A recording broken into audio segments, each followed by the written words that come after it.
మీకెళ్ళి ఎండ ఎట్లున్నదోలా బగ్గ దంచుతుంది అయ్యింది, లేకుంటే అంత చిత్ర విచిత్రంగా ఉన్నదా?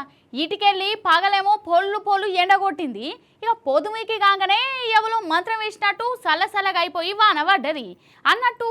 ఇక ఎండాకాలం అయిపోయినట్టే, వానకాలం రానే వచ్చిందోలా ఆగో మబ్బులే చెప్తున్నాయి చూడుర్రి. అబ్బబ్బా, ఈ ఎండలు పాడుగాను. ఏమెండలు, మనుషులు బతకాలన్నా సావన్నా అన్నట్టే దంచుతుంది కదా. కానీ ఇంతటి ఎండల చల్లటి మతలబ్ వచ్చిందోలా. ఇక వానకాలం రానే వచ్చింది. నైరుతి మబ్బులు మన దేశంలోకి రానే వచ్చినాయి. ఈ కేరళ రాష్ట్రాన్ని దాకినాయి, ఇటు తమిళనాడు కూడా వచ్చేసినాయట. ఆడ వాన పడతనే ఉన్నది. ఇక ఇంకొక వారం ఆగితే ఆ నైరుతి మబ్బులు మనకు అడకత్తాయి. ఇంకేందిగా తొలుసూరు వానలతోని మన తెలంగాణ మురిసిపోతుందా అన్నట్టు.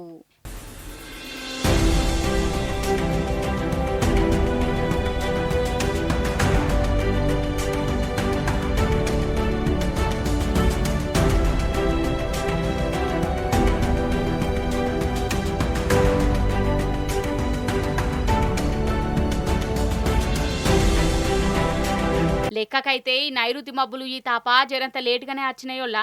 ముందుగా లేమన్నారు మే 26 తారీఖు నాడే అత్తయ్య అన్నారు కదా. కానీ ఎల్నినో గిల్నినో ఏవట్టి ఈ కథంతా ఉల్టా పల్టా అయిపోయింది. మొత్తానికి వారం ఆలస్యంగానే మబ్బులు మందలిచ్చినాయి అన్నట్టు.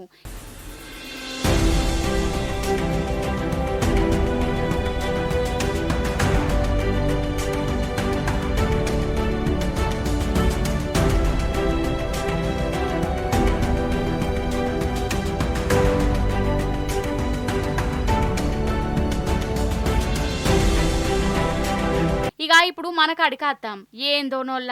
ఈ ఏడాది వాతావరణం అంతా మాయ బజార్ లెక్కనే అనిపించింది.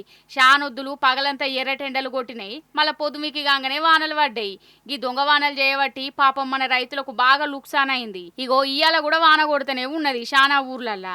అయితే ఈ వానకాలంలో వానల పరిస్థితి ఎట్లుంటదంటారా? కురవలసిన దానికంటే తక్కువనే కుడుతుందట కాదు, వాతావరణ శాఖలు చెప్తుర్రు. ఎందుకంటే ఎల్నినో నాట ఏమో పట్టుర్రి. శానా మటుకు వాతావరణ శాఖలు చెప్పింది కరెక్టే ఉంటుంది, కానీ అప్పుడప్పుడు కథ అంతా అప్పటికప్పుడే మారిపోతుంటుంది, తిర్రమర్ర అవుతుంటుంది. చూడాలి మరి ఈసారి ఎట్లుంటుందో.